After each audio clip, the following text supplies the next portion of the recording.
The machines of control. Every system has a rhythm. But at ADX Florence, America's most secure prison, the rhythm isn't human. It's mechanical, predictable, engineered. For 23 hours a day, 7 days a week, 365 days a year, this rhythm dictates every movement, every meal, every breath of the men inside. It's a place where routine replaces freedom, and silence replaces time, cut to sound of steel door locking. Black screen. Life by the second. Each morning at precisely 5:30 a.m., ADX comes alive, if you can call it that. Not with voices or footsteps, but with the hum of electric locks releasing in sequence. A mechanical ballet of surveillance. From their 7 by 12-foot concrete cells, inmates awaken to the sound of their world. Air vents, motion sensors, and cameras. There are no bars to rattle, no open yards, no shared spaces. Each man exists in isolation.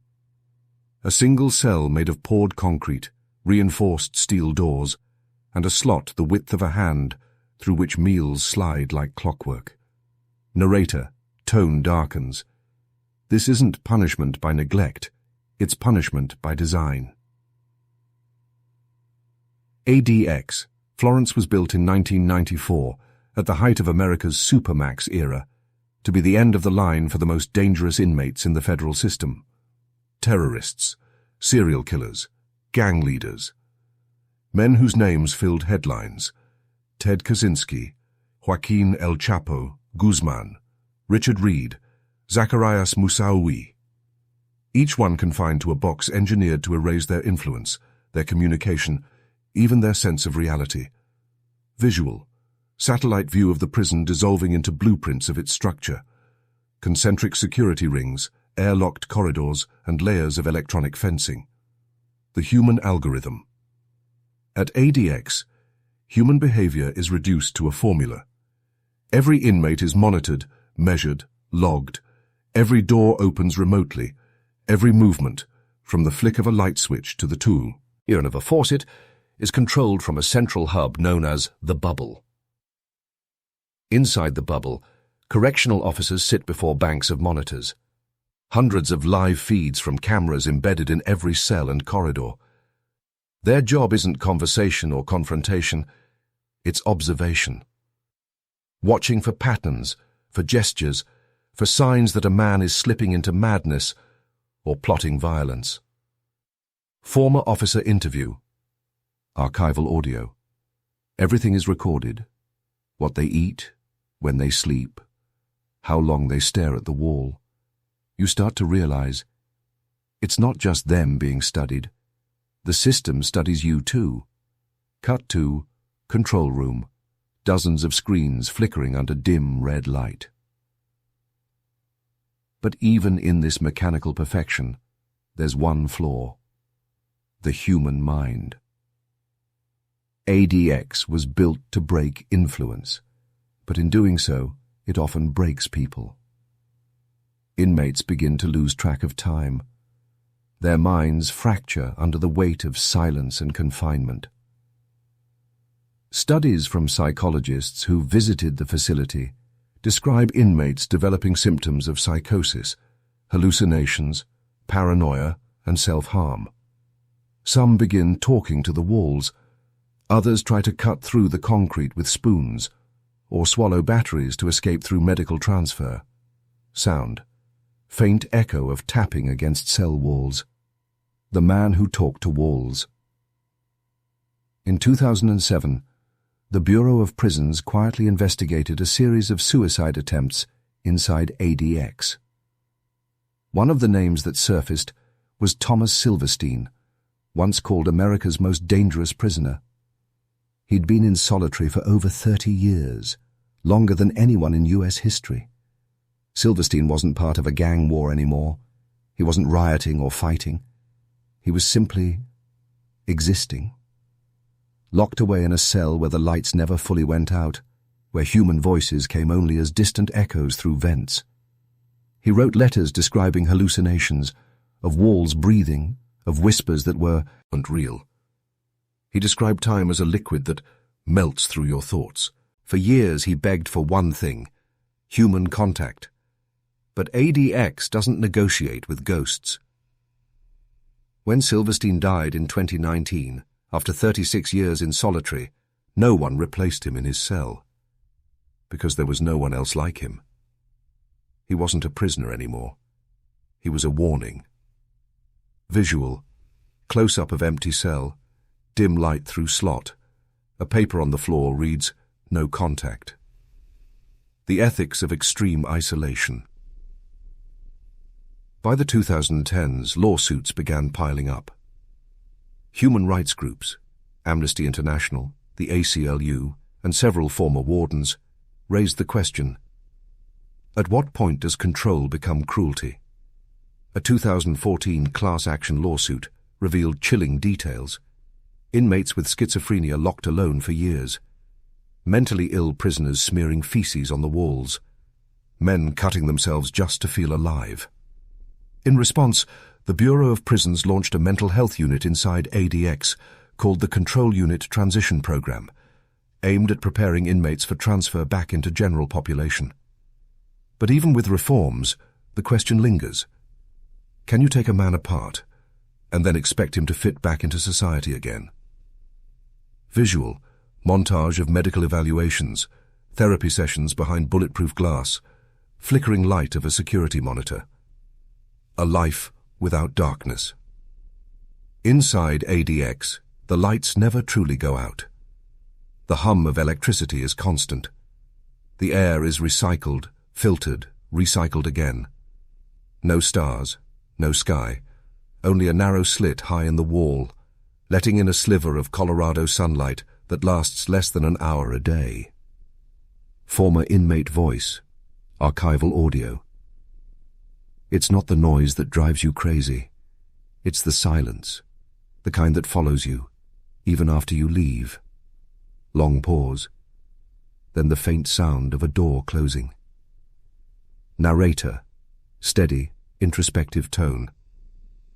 ADX Florence was built to contain violence. But what it really contains is the question of what it means to be human. Very light, every lock, every inch of concrete was designed to prevent chaos. And yet, behind those walls, the greatest chaos is the one no one sees, the kind that happens inside the mind. Music fades to a low, haunting drone. Screen fades to black. The quiet rebellion, secrets, leaks, and life beyond the wall. This is about defiance. Because no matter how thick the concrete, no matter how many cameras, and no matter how deep you bury a man underground, there's one thing that never fully dies inside ADX Florence. The will to be heard. The language of the unseen. ADX was designed to erase communication, to silence the nation's most dangerous voices. But even silence can be manipulated. Inside the labyrinth of isolation cells, a coded world evolved. A system of vibrations, reflections, and hidden signals that allowed prisoners to communicate without ever seeing each other. The technique was known simply as pinging, a single knock against a wall, a tap on a vent, a scrape of metal on concrete. Each sound carried meaning, one tap for yes, two for no, and longer sequences built into full words. Inmates used mirrors to flash signals across corridors, sometimes bouncing light off stainless steel toilets to send messages down the line. Narrator, intrigued. In a place where words were forbidden, sound became survival. Whispers became rebellion. Visual, dim corridor, faint tapping sound echoing. The camera follows the vibration through walls. Even the smallest acts, a knock, a signal, a look, became statements of power. And through these codes, a secret network began to form. The network. By 2005, the FBI quietly launched an internal review into suspected gang coordination from inside ADX. Agents were baffled. How were inmates in total isolation managing to orchestrate violence and drug activity across multiple states? The answer lay in coded letters and invisible ink, smuggled out through legal mail. Some inmates, like members of the Mexican Mafia and Aryan Brotherhood, developed intricate systems of communication through attorneys and even family correspondence. One line in a letter could mean something entirely different. "Tell Mariah the garden is growing well." To the untrained eye, harmless. To another inmate miles away, it could mean the deal is set. A 2013 report declassified years later revealed that federal intelligence agents discovered gang orders being issued directly from ADX cells, proof that even in America's tightest fortress, human will found cracks in the walls. Sound, soft ticking transitions into typewriter-like rhythm. But not all of these messages were about crime. Some were cries for help. Letters written to journalists, lawyers, and advocacy groups, warning about the psychological cost of living in endless isolation. Narrator, somber. Even when they couldn't see each other, they found ways to be seen. The inside leak. One of the most significant leaks came from a man named Jack Powers, a former bank robber who spent over 12 years in ADX. After years of confinement, Powers began documenting what he called the invisible suffering, the madness, the hallucinations, and the suicides that went unnoticed behind concrete walls. His letters reached the ACLU and the Center for Constitutional Rights, sparking the landmark lawsuit Bacote vs. Federal Bureau of Prisons, which exposed decades of neglect and psychological abuse inside the supermax. For the first time in history, ADX Florence faced scrutiny not for what it prevented, but for what it caused. Jack Powers, voiceover from letters. "We're not asking for comfort. We're asking to be treated like men, not ghosts." Visual, flickering fluorescent light above a small cell desk. Letters, pill, a neatly stamped, monitored correspondence. Those words echoed through Washington, and for the first time, the Alcatraz of the Rockies was forced to confront its own reflection. Redefinition of control. Under pressure from lawsuits and human rights investigations, the Bureau of Prisons implemented a new system, the step-down program. It allowed inmates to earn their way out of isolation through good behavior and participation in mental health programs. It was supposed to represent hope, a path out of the endless cycle of solitude. But inside the walls, that hope felt conditional. Many prisoners compared it to training a dog, obedience in exchange for crumbs of freedom. Former officer interview, archival audio. Some of those men didn't know how to be around people anymore. You can't just open the door and expect them to walk back into life. Visual, split screen of bright daylight outside the prison and the dim interior of a solitary cell. And yet, even with all the control, all the reform, one truth remained. ADX. Florence wasn't built to change people. It was built to contain them. The whisper of humanity. Despite everything, the silence, the concrete, the years that never change, some small fragments of humanity survive. Inmates find religion. They write poetry. They draw on envelopes with broken pencils. Tiny acts that say, "I'm still here." One prisoner wrote in a rare aloud letter, "This place was meant to make us disappear. But every thought I write is proof that I exist." And that's what ADX really struggles to contain. Not the danger, not the crime, but the human mind's refusal to vanish. The sound that never dies. Decades after its creation, ADX Florence remains the most secure prison in the United States, a monument to control, fear, and the limits of justice.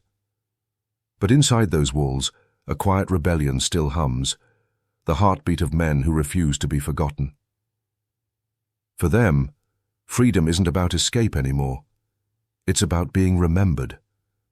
And for the world outside, the question isn't whether ADX keeps us safe. It's whether the cost of safety has already gone too far.